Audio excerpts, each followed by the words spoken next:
encontra-se com Jesus. Isso lhe é transformador.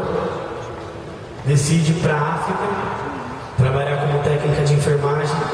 Vive 17 anos em Angola. Vive guerra civil. Toda uma história com o povo angolano que não dá para contar. Tem um livro escrito sobre isso. Depois você pode ler.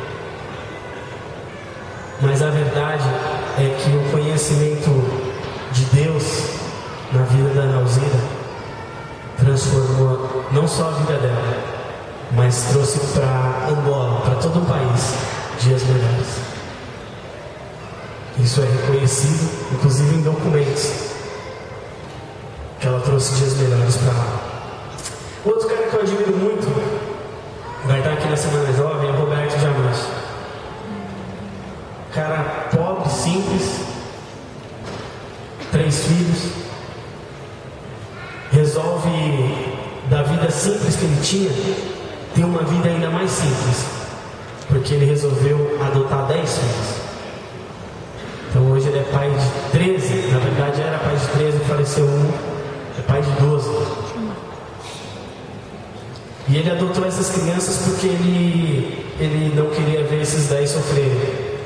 E eram 10 mais velhos, casais ou trios de irmãos que quase não são adotados, já adolescentes, alguns já com passagem pela Fundação Casa. Enfim, criança ou adolescente que não vai ser adotado por nenhuma família, porque as famílias que querem adotar normalmente querem bebês branquinhos, de olhos claros e com alguns meses só.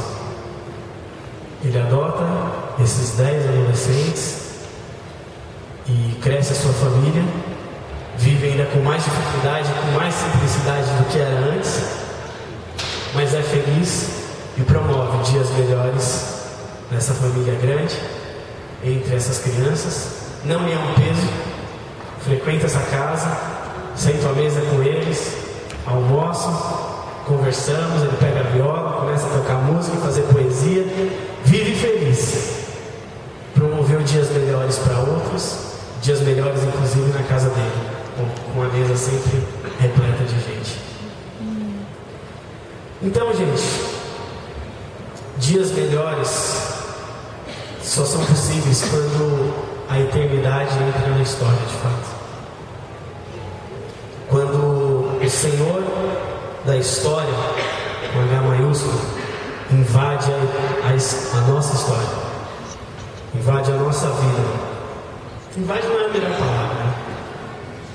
Porque ele vem de um jeito bacana, ele vem de um jeito amoroso para transformar a gente em gente melhor. E essas histórias é de gente que talvez você ouça falar mais, ou de gente que talvez você nunca mais ouça falar. Mas são as histórias que eu conheço. E eu acredito que aqui tem outras histórias de gente que conhece a Deus. Assim como na minha família tem outras histórias.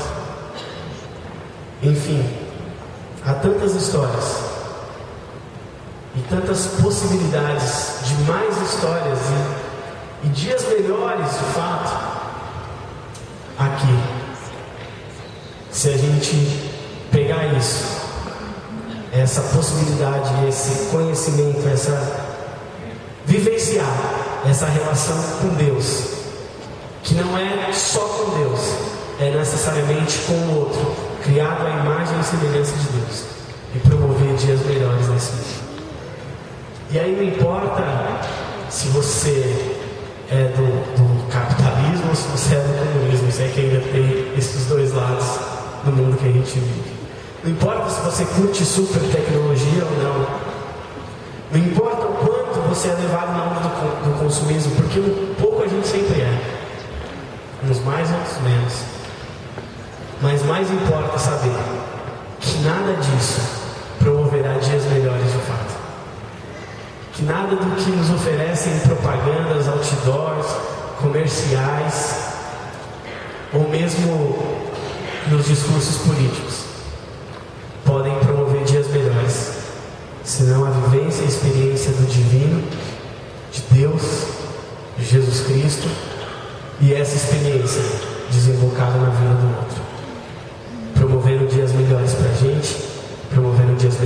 quem está perto da gente. E esse é o lance. Esse é o desafio. E acho que é por aí que a gente deve caminhar, buscando essa eternidade na história.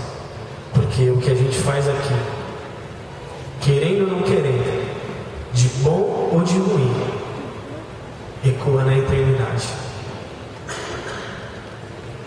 E pra gente a eternidade, ela é muito real. A gente não pode perder essa esperança. Mas ela é tão real que ela não é só lá, ela é aqui. Aliás, ela já começou se você já encontrou Jesus Cristo.